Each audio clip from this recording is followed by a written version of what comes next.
Sanjay technical ज्ञान में आपका स्वागत है दोस्तों। जैसे कि आप जानते हैं इलेक्ट्रॉनिक्स फील्ड से हम हैं तो इसका वीडियो बनाते हैं। दोस्तों आज हमारे पास में ये एक मिक्सर मशीन है जो कि उषा का है। ये ऑन नहीं हो रहा है। इसे हम डायरेक्ट बोर्ड में लगा के देखते हैं। ठीक है, आपके सामने हम ऑन करने की कोशिश करते हैं और ये देखिए हमने लगा दिया है 220 वोल्ट करंट पे, लेकिन ये काम नहीं कर रहा है। निकालते हैं, रेगुलेटर को ऑन ऑफ करके देखते हैं। ये किसी भी तरह का जो है ऑन नहीं हो रहा है, किसी भी तरह से नहीं हो रहा है। ठीक है, तो आइए चेक करते हैं इसे स्टेप बाय स्टेप। सबसे पहले हमें चेक करना पड़ेगा। सबसे पहला जो काम है मेरा, इस वायर को ही चेक करना है। वायर को चेक करने के लिए इसका 2 पॉइंट चेक करेंगे। तार को चेक करने के लिए सबसे पहले इसे हम खोल लेते हैं। उल्टा किए, उल्टा करके इसका स्क्रू हमने पहले ही निकाल लिया है ताकि समय का बचत हो। अब इसे हम चेक कर लेते हैं। इस तार को पहले चेक करने के लिए इस तार के पास में टोटल 2 पॉइंट है।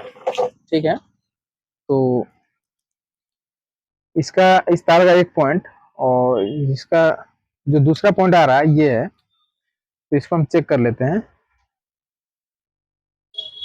इसमें नहीं आ रहा है, दूसरे में रख के चेक कर लेते हैं। ये देखिए, ये एक तरफ का जो तार है ये सही है। दूसरा तार को चेक करने के लिए दूसरे पॉइंट में रखेंगे और दूसरा पॉइंट जो कि मेरे रेगुलेटर में आता है। तो रेगुलेटर का जो बीच वाला पिन होता है जिसमें पी लिखा हुआ होता है, पी का मतलब होता है फेस, तो इसे हम चेक करते हैं। ये भी सही है, यानी कि ये मेरा तार जो है ये सही है।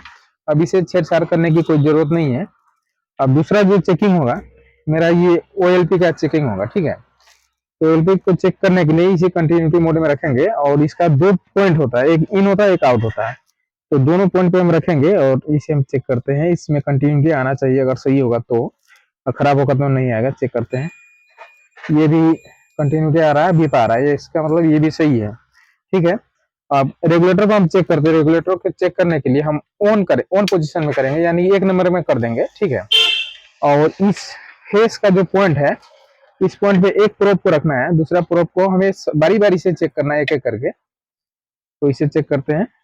इसी एक में जो है वैल्यू आना चाहिए। ये देखिए वैल्यू आ रहा है, एक ही में आएगा। अगर हम फिर से घुमाएंगे इसे तो ये दूसरा में चला जाएगा।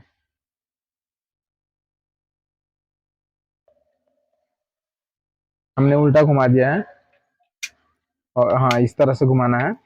अब फेस से ये शायद 2 नंबर स्पीड में जाएगा, तो 2 नंबर को चेक करते हैं। ये देखिए 2 नंबर भी सही है। अब 3 नंबर में को चेक करने के लिए फिर से घुमाएंगे और 3 नंबर को चेक करेंगे, ये भी सही है। और पहला वाला को चेक करने के लिए हमें रिवर्स में चेक करना पड़ता है। इसे हम चेक करते हैं, ये भी सही है।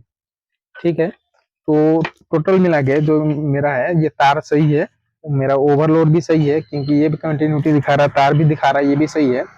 और ये जो रेगुलेटर है हाई स्पीड को बढ़ाने घटाने वाला, ये भी सही है। ठीक है, हमने इसे चेक कर लिया। उसके बाद में अब टोटल जो है कार्बन के दोनों पॉइंट पे 2 मल्टीमीटर का दोनों प्रोब को हम लगाएंगे, लगा के चेक करेंगे। ये वैल्यू आया।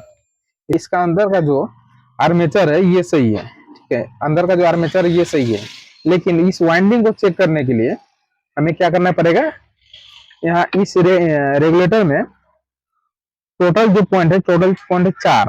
इस फेस को छोड़ करके, क्योंकि ये तार से आ रहा है AC कोड, इसको छोड़ करके बाद बाकी चारों पॉइंट में हमें चेक करना है। इन चारों में हमें जो है वैल्यू आना चाहिए, कंटिन्यूटी आना चाहिए। तो हम समझेंगे कि ये मेरा जो वाइंडिंग है, एक तरफ का वाइंडिंग जो है सही है। तो आइए चेक कर लेते हैं। ये हाँ, दूसरा को चेक करते हैं। के द्वारा उसमें सप्लाई न्यूट्रल और फेस पहुंचता है। वो कैसे पहुंचता है, इस कॉइल से होने के बाद में पहुंचता है। ठीक है, तो एक तरफ का जो है मैंने चेक किया तो ये सही दिखाया हमें।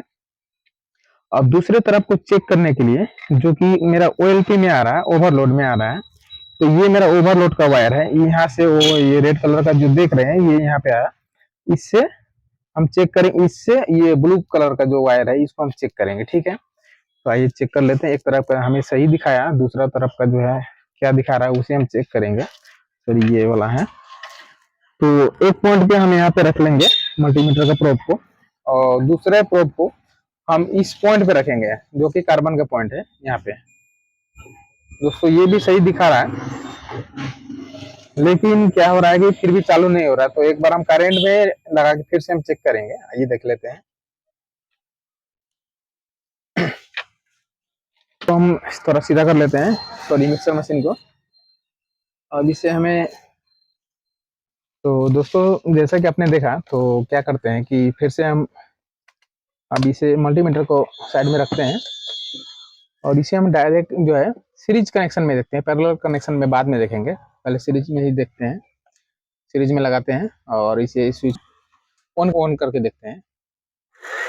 ये देखिए दोस्तों, ये मेरा जो है स्टार्ट हो चुका है। इसका मतलब कहीं पे ज़्यादा प्रॉब्लम इसमें नहीं था, जो है लूज कनेक्शन का प्रॉब्लम था, जो कि मैंने इस ओवरलोड से कनेक्शन को निकाला था।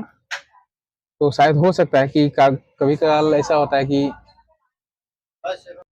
दोस्तों जैसा कि आपने देखा, हमने एक एक जो इसका जो कनेक्शन है एक एक करके हमने चेक किया। तो लास्ट में जब मैंने ऑन किया तो ये ऑन हो चुका है, ठीक है। तो ऑन जैसे हुआ, ये देखिए ऑन है, ये चालू हो रहा है, क्योंकि अभी सीरीज में है तो स्पीड कम है। अभी हम डायरेक्ट जो है एसी करंट में लगाते हैं 220 वोल्ट में, पैरेलल कनेक्शन में। अभी इसे देखिए, ये देखिए,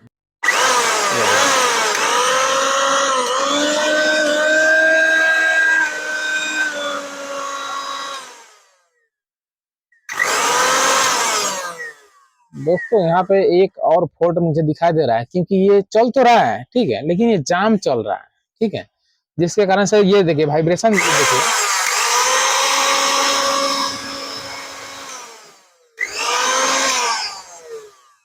ये जाम चलने के कारण इसका वाइब्रेशन जो है चेंज है। और जाम जब चलता है उस समय क्या होता है कि ओवरलोड, इस पे लोड ज्यादा पड़ता है। लोड ज्यादा पड़ने के कारण क्या होता है, इसका नीचे जो ओवरलोड है, ये ओवरलोड पॉइंट है, ये डिस्कनेक्ट हो जाता है। डिस्कनेक्ट जैसे होगा उसी समय ये बंद हो जाएगा। तो बंद हो जाएगा उस समय क्या किया जाता है कि ये सभी पॉइंट सही है, लेकिन जो जाम चल रहा है, जाम चलने के कारण जो प्रॉब्लम आ रहा है, ऑफ होने का प्रॉब्लम, बार बार ये ऑफ हो जाएगा, ऑन होगा फिर ऑफ हो जाएगा। इससे क्या होगा, कस्टमर भी परेशान हो जाएगा। अगर आपके शॉप पे आया हुआ है, हमारे शॉप पे आया हुआ है, तो हम बना के तो दे देंगे, लेकिन फिर से रिटर्न आ जाएगा कल में, परसों दिन आ सकता है, 2 दिन में, 4 दिन में आ सकता है। तो इसको सही करने के लिए क्या करना पड़ेगा हमें सॉरी, इसका जो है हमें ऊपर में जो बूश होता है उस बूश को चेंज करना पड़ेगा, ठीक है। ऊपर में एक बूश होगा और नीचे में एक बूश होगा, वो मैं आपको दिखा देता हूँ कहाँ कहाँ इसका बूश होता है। तो पहले कनेक्शन से हटा लेते हैं, क्योंकि कनेक्शन से अगर नहीं हटाएंगे तो करंट लगने का जो है थोड़ा सा डर हो सकता है। तो बुश जो है यहाँ पे इस पॉइंट में एक बुश होगा, और इस कपलर जो है, ये कपलर के नीचे में एक बुश होता है जो कि जाम कर रहा है, जिसके कारण से ये प्रॉब्लम आ रहा है। तो इस बूस्ट को हम चेंज कर देंगे। चेंज करने के लिए, जब चेंज कर देंगे तो ये मेरा सही हो जाएगा। तो चेंज करने के लिए क्या क्या करना पड़ेगा, चेंज करने के लिए सिंपल सा ट्रिक है। सबसे पहले इस कपलर को हमें निकालना है, ठीक है। तो निकालने के लिए हमें कैसे निकालना पड़ेगा, तो इस तरह का 2 टूल्स हम लेंगे जो कि स्क्रू ड्राइवर है, और इसे है कुछ इस तरह से हमें पकड़ना है, ठीक है। हम इसे पकड़ेंगे, लगाएंगे इसे, और नीचे से ऊपर की तरह हम क्या करेंगे, धक्का मारेंगे, मतलब ऊपर की तरह इसे हम ठेलेंगे, ठीक है। तो ये मेरा, अगर ये पुश वाला होगा तो ये निकल जाएगा, अगर मान लीजिए ये चूड़ी वाला होगा तो ये नहीं निकलेगा। चूड़ी वाला जब निकालने के लिए क्या करना पड़ता है, एक तरफ से रख करके और हैमर से या फिर हथौड़ी जिसे बोलते हैं उससे उल्टा साइड जो है हमें मारना पड़ता है, झटका तब जाके खुलता है। तो इसे हम सबसे पहले इसी तरह से हम खोलने की कोशिश करते हैं। अगर ये पुश वाला होगा, क्योंकि इसमें लिखा हुआ नहीं रहता है कि पुश वाला है या, ये देखिए ये मेरा खुल गया। ये पुश वाला सिस्टम का था कपलर, तो ये एक ही झटका में निकल गया। तो बाद बाकी हमें कुछ करना नहीं है। अब इसे निकालने के लिए क्या करना पड़ेगा, यहाँ पे 3 स्क्रू का पॉइंट है, और ऊपर में जो है ये रबर लगा हुआ है। ये काफी जो है गंदगी के कारण मैला बैठा हुआ है, गंदगी बैठा हुआ है, इसको हम थोड़ा साफ कर लेंगे। ये तीनों पॉइंट को साफ करेंगे। तीनों पॉइंट को साफ करने के बाद इसके ऊपर में जो रबर होता है जो कि पानी से बचाता है, नॉट नॉट स्क्रू जो होता है उसको सड़ने से बचाता है, तो इससे हम पहले निकालेंगे। निकालने के लिए कुछ एक तरह से हम प्रेस करेंगे, दबाव डालेंगे, तो ये जो है मेरा ये, हाँ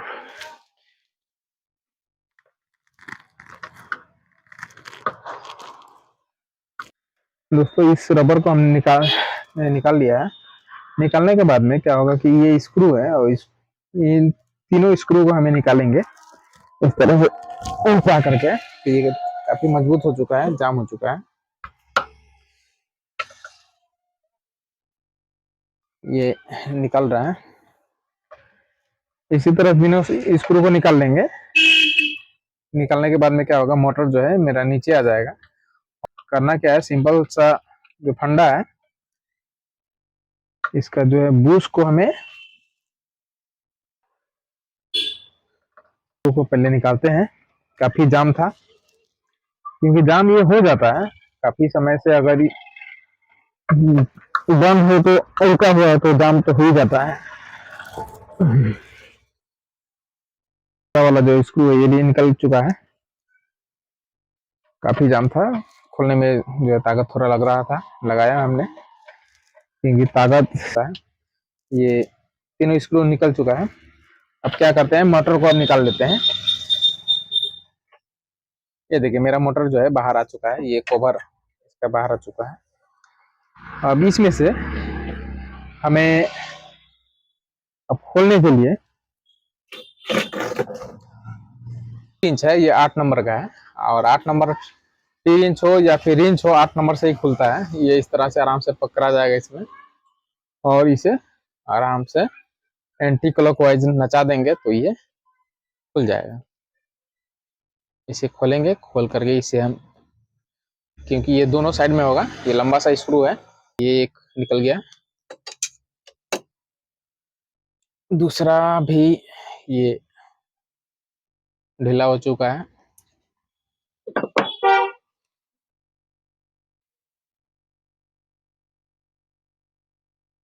ये भी मेरा जो है निकल चुका है। अब इस कवर को बहुत ही आराम से निकालेंगे। ये देखिए मेरा निकल चुका है, ठीक है। तो दोस्तों करना क्या है, ये जो बूस है इसे ही हमें चेंज करना है, ठीक है। तो इसे चेंज करने के लिए हम इस तरह से ऊपर से चोट करेंगे तो ये नीचे की तरफ जो है निकल जाएगा। पहले एक बार और चेक कर लेते हैं, ये लूज हो रहा है या फिर टाइट हो रहा है।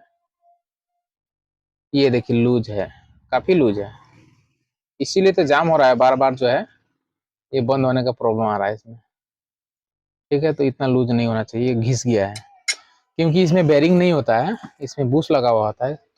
तो बूस्ट जो होता है घिस जाता है, घिसने के कारण से इस तरह का प्रॉब्लम आता है, ओवरलोड होगा, ज़्यादा एम्पियर लेगा और ये बंद हो जाता है। तो इसे चेंज करने के लिए बूस्ट को क्या करते हैं, निकालते हैं। निकालने के लिए इस तरह का पंचो हमारे पास में है, और हैमर से इसमें शॉर्ट करना है आराम आराम से। ये देखिए मेरा बूस्ट जो है निकल चुका है, ठीक है। और बूस्ट जो है ये पहले वाला जो खराब बूस्ट है इसे हम चेंज करेंगे, पुराना वाला है तो नया वाला को हम लगाएंगे इसमें। नया वाला को लगाने के लिए इस शाफ्ट में हम चेक कर लेंगे, ठीक है। फ्री है, इस बूस्ट को हम लगाते हैं, ये बहुत फ्री है, आराम से। जो इसमें जो कपड़ा जैसा दिख रहा है वो सूख चुका है, इसमें हम थोड़ा सा तेल ऑयल डालेंगे, तो जल्दी गर्म होगा, तो ऑयल के कारण ज्यादा गर्म नहीं होगा और बहुत जल्दी जल्दी ये घिसेगा नहीं। तो क्या होगा कि लॉन्ग लास्टिंग चलेगा, काफी समय तक चलेगा, तो जल्दी जल्दी जो है कंप्लेन नहीं आएगा। ऑयल डाल दिया है, अब इसको, इस बूस्ट को हमें लगाना है इस तरह से।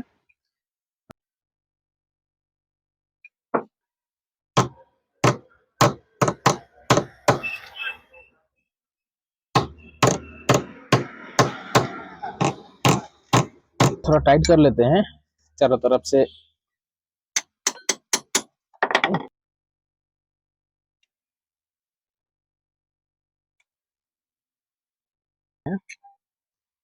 आगे अच्छी तरह से टाइट करते हैं, पहले दूसरा को भी टाइट कर लेते हैं। हमने बूस्ट को लगा दिया है, अब इसे हम चेक करेंगे, पहले बाहर ही रख के चेक कर लेते हैं, ठीक है।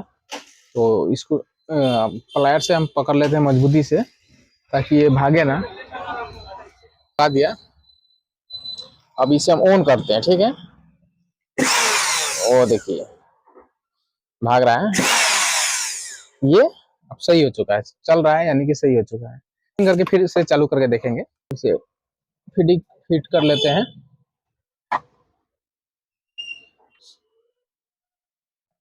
लगा लेते हैं, पहले हल्का हल्का टाइट करेंगे और तीनों को जब लगा लेंगे टाइट करेंगे तो उस समय फाइनल टाइट कर लेंगे। चुका है, स्क्रू को लगा दे रहे हैं। दोस्तों मोटर मेरा फिट हो चुका है, अब इसे हम लगा लेते हैं पहले।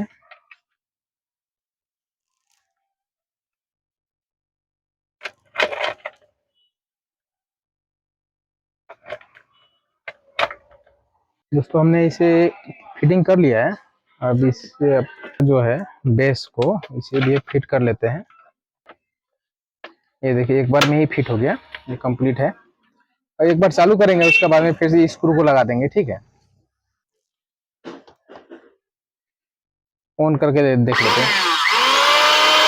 ये देखिए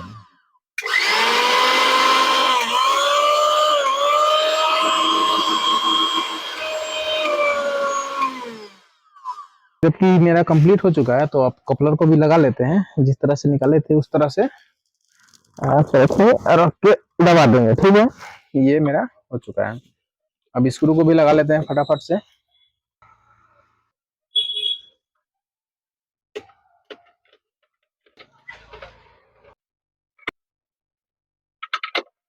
ऑन करते हैं, ऑन करके देख लेते हैं। आपने देखा, आपके सामने मैंने टोटल कंप्लीट किया। अब इसमें किसी भी तरह का कोई प्रॉब्लम नहीं है। तो दोस्तों इसी तरह से स्टेप बाय स्टेप जो है रिपेयर किया जाता है। दोस्तों अगर वीडियो अच्छा लगे तो लाइक सब्सक्राइब जरूर करें।